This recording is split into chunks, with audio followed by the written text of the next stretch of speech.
चाहता हूं। आदरणीय सभापति जी, इन लोगों का झूठ हमारे देश के नागरिकों की विवेक बुद्धि पर आशंका व्यक्त करता है। उनका झूठ देश के सामान्य विवेक बुद्धि पर एक तमाचा मारने की निर्लज्ज हरकत है। आदरणीय सभापति जी, ये हरकतें देश की महान परंपराओं पर तमाचा है। आदरणीय सभापति जी, इस सदन की गरिमा बचाने का बहुत बड़ी जिम्मेदारी आप पर है। सदन में शुरू हुई झूठ की परंपरा पर कठोर कार्रवाई करेंगे, ये देशवासियों की भी और इस सदन की भी अपेक्षा है। आदरणीय सभापति जी, कांग्रेस ने संविधान और आरक्षण पर भी हमेशा झूठ बोला है। आज मैं 140 करोड़ देशवासियों के सामने सच्चाई रखना चाहता हूं, बड़ी नम्रता पूर्वक रखना चाहता हूं। देशवासियों ने भी इस सत्य को जानना बहुत जरूरी है। आदरणीय सभापति जी, आपातकाल इमरजेंसी का 50वां वर्ष है। इमरजेंसी सिर पर सिर्फ सत्ता के लोभ के खातिर, तानाशाही मानसिकता के कारण देश पर थोपा गया तानाशाही शासन था और कांग्रेस क्रूरता की सभी हदें पार कर चुकी है। उसने अपने ही देशवासियों पर क्रूरता का पंजा फैलाया था और देश के ताने बाने को छिन्न विच्छिन्न करने का पाप किया था। आदरणीय सभापति जी, सरकारों को गिराना, मीडिया को दबाना, हर कारनामे संविधान की भावना के खिलाफ, संविधान की धाराओं के खिलाफ, संविधान के एक एक शब्द के खिलाफ थे। ये वो लोग हैं जिन्होंने प्रारंभ से देश के दलितों के साथ, देश के पिछड़ों के साथ घोर अन्याय किया है।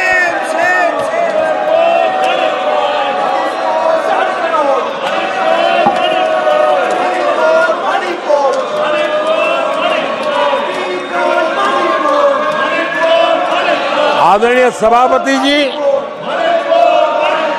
और इसी कारण से बाबा साहब आंबेडकर ने कांग्रेस की दलित विरोधी, पिछड़े विरोधी मानसिकता के कारण नेहरू जी की कैबिनेट से इस्तीफा दिया था। उन्होंने पर्दाफाश किया था कि कैसे नेहरू जी ने दलितों, पिछड़ों के साथ अन्याय किया और बाबा साहब आंबेडकर ने कैबिनेट से इस्तीफा देते समय जो कारण बताए थे, वो कारण इनके चरित्र को दर्शाते हैं। बाबा साहब आंबेडकर जी ने कहा था मैं सरकार द्वारा अनुसूचित जातियों की उपेक्षा पर अपने अंदर उत्पन्न आक्रोश को रोक नहीं सका। ये बाबा साहब आम्बेडकर के शब्द है। अनुसूचित जातियों की उपेक्षा, इसने बाबा साहब आम्बेडकर को आक्रोशित कर दिया। बाबा साहब के सीधे हमले के बाद नेहरू जी ने बाबा साहब आम्बेडकर का राजनीतिक जीवन खत्म करने के लिए पूरी ताकत लगा दी। आदरणीय सभापति जी, पहले षड्यंत्र पूर्वक बाबा साहब आम्बेडकर को चुनाव में हरवाया गया। आदरणीय सभापति जी, हराया इतना ही नहीं, उन्होंने बाबा साहब आम्बेडकर के इस पराजय की उसका जश्न मनाया, खुशी मनाई और खुशी उन्होंने व्यक्त की। आदरणीय सभापति जी, एक पत्र में ये लिखित है इस खुशी का। आदरणीय सभापति जी, बाबा साहब की तरह ही दलित नेता बाबू जगजीवन राम जी को भी उनका हक नहीं दिया गया। इमरजेंसी के बाद जगजीवन राम जी का पीएम बनने की संभावना थी। इंदिरा गांधी जी ने पक्का किया कि जगजीवन राम जी किसी भी हालत में पीएम न बने, और एक किताब में लिखा गया है कि किसी भी कीमत पर जगजीवन राम प्रधानमंत्री नहीं बनने चाहिए। अगर बन गए तो वो हटेंगे नहीं जिंदगी पर। ये इंदिरा जी गांधी का कोट उस किताब में है। कांग्रेस ने चौधरी चरण सिंह जी के साथ भी यही व्यवहार किया, उनको भी नहीं छोड़ा था। पिछड़ों के नेता कांग्रेस पार्टी के अध्यक्ष बिहार के सपूत सीताराम केसरी के साथ भी अपमानित व्यवहार करने का पाप इसी कांग्रेस ने किया। आदरणीय सभापति जी, कांग्रेस पार्टी प्रारंभ से ही आरक्षण की घोर विरोधी रही है। नेहरू जी ने तो मुख्यमंत्रियों को चिट्ठी लिख करके साफ साफ शब्दों में आरक्षण का विरोध किया था। कांग्रेस के एक प्रधानमंत्री श्रीमती इंदिरा गांधी जी ने मंडल कमीशन का रिपोर्ट ठंडे बक्से में सालों तक दबाए रखा था। आदरणीय सभापति जी, कांग्रेस पार्टी के तीसरे प्रधानमंत्री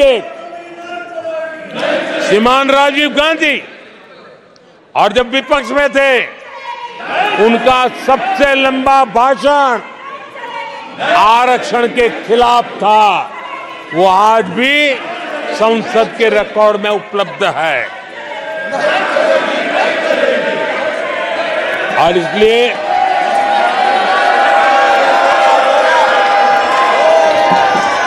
आदरणीय सभापति जी, मैं आज एक गंभीर विषय पर आपका और देशवासियों का ध्यान आकर्षित करना चाहता हूं। कल जो हुआ इस देश के कोटि कोटि देशवासी आने वाली सदियों तक माफ नहीं करेंगे। आदरणीय सभापति जी,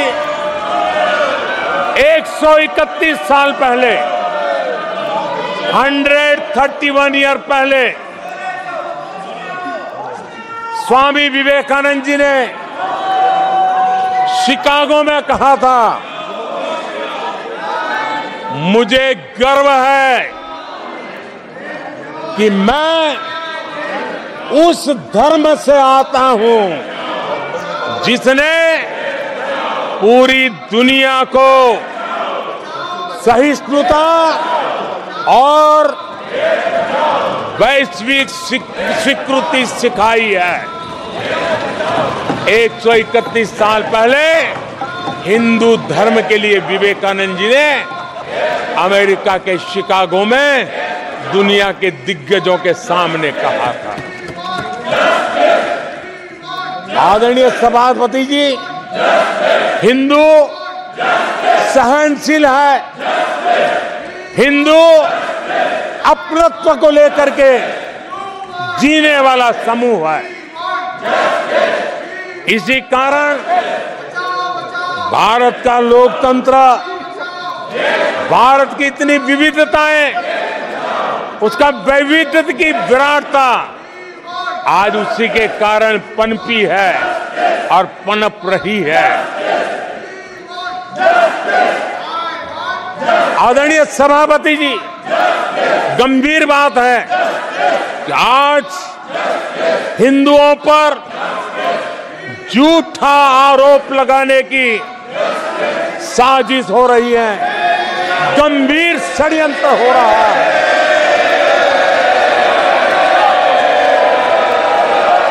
आदरणीय सभापति जी,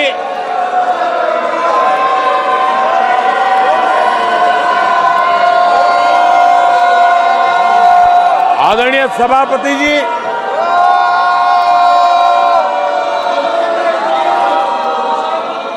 ये कहा गया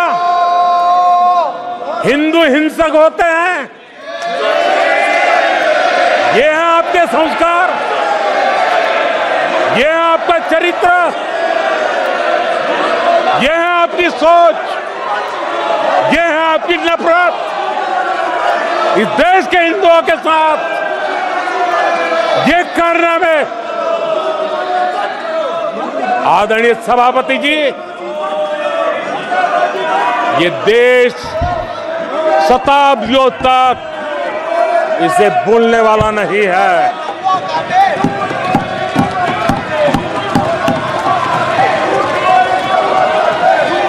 कुछ दिन पहले हिंदुओं में जो शक्ति की कल्पना है, उसके विनाश की घोषणा की गई थी। आप किस शक्ति की विनाश की बात करते हैं?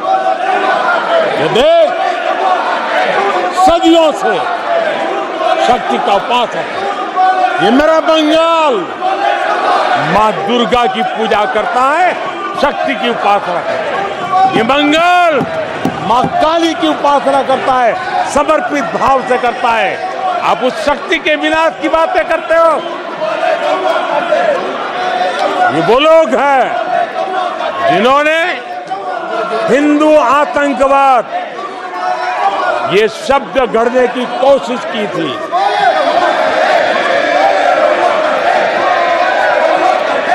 इनके साथी हिंदू धर्म को, उसकी तुलना डेंगू, मलेरिया ऐसे शब्दों से करें और ये लोग तालियां बजाएं, ये देश कभी माफ नहीं करेगा। आदरणीय सभापति जी, एक सोची समझी रणनीति के तहत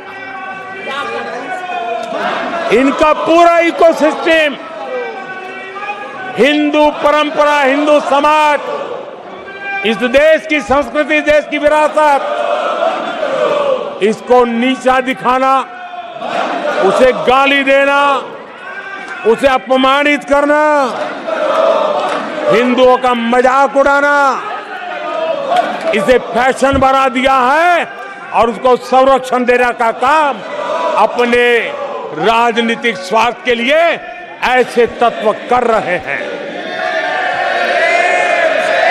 आदरणीय सभापति जी,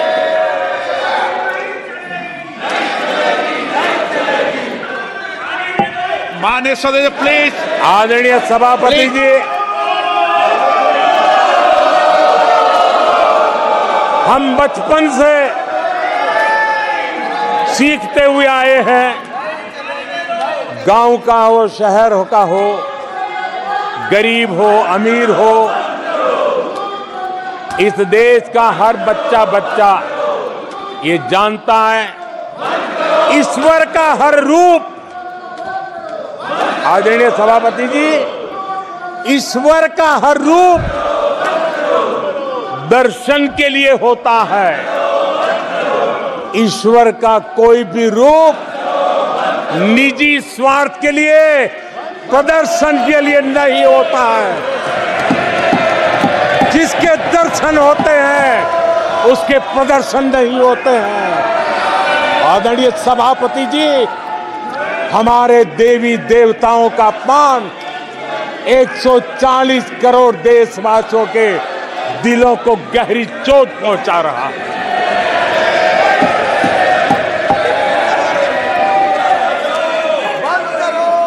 निजी राजनीतिक स्वार्थ के लिए ईश्वर के रूपों का इस प्रकार से खेल, आदरणीय सभापति जी, ये देश कैसे माफ कर सकता है? आदरणीय सभापति जी, सदन के कल के दृश्यों को देख करके अब हिंदू समाज को भी सोचना होगा, क्या ये अपमानजनक बयान संयोग है या कोई प्रयोग की तैयारी है? ये हिंदू समाज को सोचना पड़ेगा।